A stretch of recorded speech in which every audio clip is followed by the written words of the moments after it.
నమః పార్వతీపతయే హర హర మహాదేవ. పుణ్యస్య ఫలమిచ్చంతి పుణ్యన్నేచ్చంతి మానవాః న పాప ఫలమిచ్చంతి పాపం కుర్వంతి యత్నతః. ఇది మనకు ఋషులు అందించినటువంటి అద్భుతమైనటువంటి శ్లోకం. చూడండి శ్లోకం అర్థం ఎంత బాగుంటుందో. ఇది నాకు చాలా ఇష్టమైనటువంటి శ్లోకం. మా పిల్లలకు కూడా నేర్పించాను నేను. నాకు నచ్చిన ప్రతి శ్లోకాన్ని మా పిల్లలకు నేర్పిస్తాను నేను. మనిషి ఆయురారోగ్య అష్టైశ్వర్యాలు కావాలి అనుకుంటాడు, భోగభాగ్యాలు కావాలనుకుంటాడు, ధన సంపద పెరగాలనుకుంటాడు, సుఖంగా జీవించాలి అని అనుకుంటాడు. ఇవన్నీ కూడా పుణ్య ఫలితం వల్లనే వస్తాయి అని కూడా మనిషికి తెలుసు. కానీ పుణ్యకార్యాలు ఆచరించడు. పుణ్యస్య ఫలమిచ్చంతి పుణ్యన్నేచ్చంతి మానవాః. ఇష్టం ఉండదు ఇవన్నీ చేయటానికి.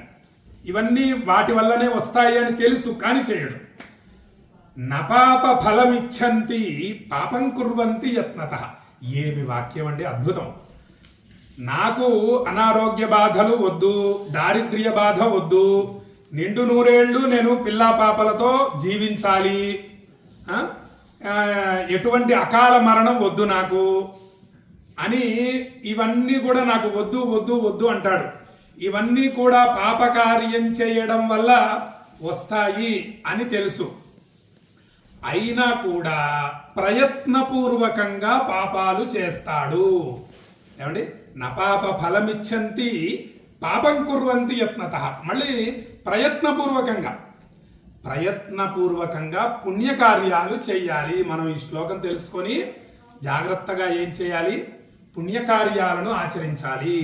పుణ్యస్య ఫలమిచ్చంతి పుణ్యన్నేచ్చంతి మానవాః నపాప ఫలమిచ్చంతి పాపం కుర్వంతి యత్నతః. మనం అదే పని చేస్తున్నాం. ప్రయత్నపూర్వకంగా మనం ఏం చేస్తున్నాము? పుణ్యకార్యాలను ఆచరిస్తున్నాము. అది కూడా ఎక్కడ ఆచరిస్తున్నాము? కాశీలో, త్రిశూలం మీద ప్రకాశిస్తున్నటువంటి కాశీలో పుణ్యకార్యాలను చేస్తున్నాము. నువ్వు గింజంత పుణ్యకార్యం చేస్తే కొండంత ఫలితాల్ని అనుగ్రహిస్తుంది కాశీ. అటువంటి కాశీలో మనము నెలలు ఉండి కాలభైరవ స్వామి వారి అనుగ్రహంతో విశేషమైనటువంటి పూజలు, హోమాలు, అభిషేకాలు, కుంకుమార్చనలు, స్వయంభూ దేవతల కుంకుమార్చనలు, అభిషేకాలు మొదలైనవన్నీ కూడా మనము కాలభైరవ స్వామి వారి అనుగ్రహంతో చేస్తున్నాము. కార్తీక మాసం నెల రోజుల దీక్ష ఈ యొక్క కాలభైరవ హోమం పూర్ణాహుతితో అత్యంత వైభవంగా భక్తుల గోత్రనామాలతో పూర్తయింది. మీరందరూ కూడా మీ మనస్సుని కాశీ మీద, విశ్వనాథుడి మీద, కాలభైరవుడి మీద, విశాలాక్షి అమ్మవారి మీద, అన్నపూర్ణ అమ్మవారి మీద లగ్నం చేసి ఉంచడం వల్ల, గంగమ్మ తల్లి మీద లగ్నం చేసి ఉంచడం వల్ల మీరు కూడా కాశీకి వచ్చి కార్తీక మాసం నెల రోజులు విశ్వనాథ లింగాన్ని అభిషేకించినటువంటి అద్భుతమైన ఫలితాన్ని పొందారు. అత్యంత వైభవంగా కార్తీక మాసంలో మొత్తం అనేక అద్భుతమైనటువంటి పూజలన్నీ కూడా నిర్విఘ్నంగా పూర్తయ్యాయి. మన యొక్క గురువు గారైనటువంటి ఆదిశంకరాచార్య స్వామివారి అనుగ్రహంతో, ఢుండి గణపతి స్వామివారి అనుగ్రహంతో, కాలభైరవ స్వామివారి అనుగ్రహంతో అద్భుతంగా పూర్తయ్యాయి. ఇక ఈ రోజుతో ఈ కార్యక్రమాలు పూర్తయ్యాయి అంటే దాని అర్థం రేపటి నుంచి కాశీని మర్చిపోమ్మని కాదు. కాశీ గురించి ఇంకా ఎక్కువ స్మరించాలి మనం. ఈ కార్తీకంలో మనకు కాలభైరవ స్వామి వారు తెలియజేసినటువంటి వీడియోలను మళ్ళీ చూడటం, కాశీ గురించి ఇంకా అనేక అద్భుతమైన లోతైన విషయాలు తెలుసుకోవటం, సాధన చేయటం, కాశీని ఇంకా స్మరిస్తూ ఉండడం, కాలభైరవ అష్టకం ప్రతిరోజు ఒక్కసారి పారాయణ చేస్తూ రాత్రి పడుకునే వరకు కూడా మనస్సులో విశ్వనాథ విశ్వనాథ విశ్వనాథ అనే నామ జపాన్ని చేస్తూ ఉండడం, ఈ సాధనలన్నీ కూడా మనం భక్తితో ఇంకా కొనసాగిద్దాం. ఏమండి, మనం ఒక సాధన పూర్తి చేసాం కాలభైరవుడు అనుగ్రహంతో. కార్తీక మాస సాధన అంటే ఇంకా రేపటి నుంచి ఇంకా చేద్దామని దాని అర్థం. ఇంకా అద్భుతంగా చేద్దాం, ఇంకా కాశీని స్మరిద్దాము, విశేషమైనటువంటి అక్షయమైనటువంటి పుణ్య ఫలితాలను పొందుదాము అని భక్తులకు తెలియజేస్తూ, కార్తీక మాసం కాలభైరవ హోమం పూర్ణాహుతి అయినటువంటి అద్భుతమైనటువంటి పవిత్ర స్థలం నుంచి అద్భుతమైన ఆశీర్వచనాన్ని అందిస్తాను. శ్రద్ధగా స్వీకరించండి. ఓం నమః శంభవే చ మయో భవే చ నమః శంకరాయ చ మయస్కరాయ చ నమః శివాయ చ శివతరాయ చ శంచమే మయశ్చమే ప్రియంచమే కామశ్చమే కామశ్చమే సౌమనసశ్చమే భద్రంచ మే శ్రేయశ్చ మే వస్యశ్చ మే యశశ్చ మే భగశ్చ మే ద్రవిణంచ మే యంతాచ మే ధర్తాచ మే క్షేమశ్చ మే ధృతిశ్చ మే విశ్వంచ మే మహశ్చ మే సంవిచ్చ మే జ్ఞాత్రంచ మే సూశ్చ మే ప్రసూశ్చ మే సీరంచ మే లయశ్చ మృతంచ మే మృతంచ మే యక్ష్మంచ మే నామయచ్చ మే జీవాదుష్ట మే దీర్ఘాయుత్వంచ మే నమిత్రంచ మే భయంచ మే సుగంచ మే శైలంచ మే సూషాచ మే సుదినంచ మే శ్రీర్వర్చస్వమాయుష్యమారోగ్యమావిధాక్షోభామానం మహీయతే ధాన్యం ధనం పశుం బహుపుత్రలాభం శతసంవత్సరం దీర్ఘమాయు కాశీ అన్నపూర్ణ విశాలాక్షి సమేత విశ్వేశ్వర స్వామి సంపూర్ణ అనుగ్రహ ప్రాప్తిరస్తు ఆయురారోగ్య అష్టైశ్వర్యాభివృద్ధిరస్తు మనోభీష్ట సిద్ధిరస్తు అని విశ్వనాథ ఖండం 3 ఖండాలు, ఓంకార ఖండం, విశ్వనాథ ఖండం, కేదార ఖండం, మధ్యలో విశ్వనాథ ఖండం నుంచి ఈ యొక్క పవిత్రమైన ఆశ్రమం నుండి సరస్వతి ఆశ్రమం ఇది. అటువంటి పవిత్రమైన ఆశ్రమంలో కొన్ని వందల హోమాలు కాలభైరవ స్వామివారు ఈ హోమగుండంలో చేయించాడు. అటువంటి హోమగుండం సన్నిధి నుండి భక్తులందరినీ ఆశీర్వదిస్తూ భక్తుల గోత్రనామాలు ఉచ్చరిస్తూ విశ్వనాథుడికి అభిషేకం చేసే విషయంలో ఎన్ని జాగ్రత్తలు తీసుకోవడం జరిగిందో మీకు పంపించేటటువంటి ప్రసాదముల విషయంలోనూ అంతే జాగ్రత్తలు తీసుకోవడం జరిగింది. కాబట్టి మీకు రేపు ప్రయాణమై బయలుదేరి వెళ్ళటం జరుగుతోంది శ్రీశైలానికి. ఎల్లుండి మీకు ఈ యొక్క కార్తీక మాస దీక్ష ఫలితాన్ని ప్రసాదాల రూపంలో మీకు పంపించడం జరుగుతుంది. ఒక 10 నుంచి 15 రోజుల లోపే మీకు ప్రసాదాలన్నీ కూడా అందుతాయి. భక్తితో ఎదురు చూడండి.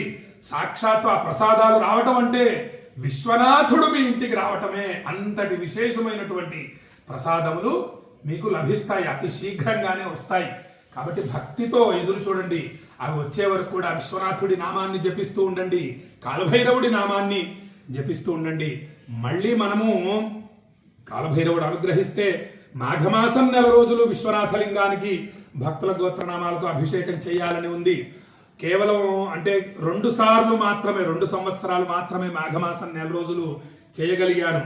మరి ఈ సంవత్సరం కూడా చేయాలని ఉంది. కానీ మరి కాలభైరవుడు అనుగ్రహం, అది స్వామివారి అనుగ్రహంతో చేసేటందుకు ప్రయత్నిస్తాను. ఇక శివరాత్రికి ఖచ్చితంగా మనం ఈ యొక్క పూజలన్నీ కూడా ఈ కాశీలో ఉంటాయని భక్తులకు తెలియజేస్తూ, ఈ కార్తీక మాసం 4 రోజులు పూజలు చేయించుకున్న భక్తులందరికీ మరీ తెలియజేయటమేమనగా రామేశ్వరంలో కూడా తప్పకుండా మీ గోత్రనామాలతో అభిషేకము, హోమాలు, రుద్రహోమాలు చేయించుకోండి. వీలైతే 11 రోజులు రామేశ్వర జ్యోతిర్లింగానికి భక్తుల గోత్రనామాలతో అభిషేక పూజలు చేయాలనుంది. డిసెంబర్ 8వ తేదీ నుండి 18వ తేదీ మహాశివరాత్రి వరకు రామేశ్వర జ్యోతిర్లింగానికి 11 రోజులు ఆ స్వామివారి ఆలయంలో భక్తుల గోత్రాలు స్వామివారికి వినిపించి వైభవంగా అభిషేకం చేయాలనుంది. ప్రయాగ నుండి తీసుకు వెళ్ళినటువంటి గంగా జలముతో. ప్రయాగ గంగ సామాన్యమైంది కాదు. గంగా, యమున, సరస్వతి త్రివేణి సంగమం. ఆ పవిత్రమైన సంగమ జలాన్ని కుంభమేళా సమయంలో 20 క్యాన్లు తీసుకెళ్ళగలిగాను. సరస్వతి నది పుష్కరాల సమయంలో ఒక 25 క్యాన్లు, 20 లీటర్ల క్యాన్లు తీసుకొని వెళ్ళి పెట్టుకున్నాను నేను శ్రీశైలంలో. ఎందుకోసం అంటే ఇటువంటి స్వయంభూ దేవతలకు అభిషేకం చేయాలి త్రివేణి సంగమ జలమని. అందుకు రామేశ్వర జ్యోతిర్లింగానికి 20 లీటర్ల క్యాన్లు ఒక 3 తీసుకొని వెళ్ళి ప్రతిరోజు 11 రోజులు అభిషేకం చేయాలన్నది భక్తుల గోత్రనామాలతో. నేను మీకు తర్వాత వీడియోల ద్వారా తెలియజేస్తాను.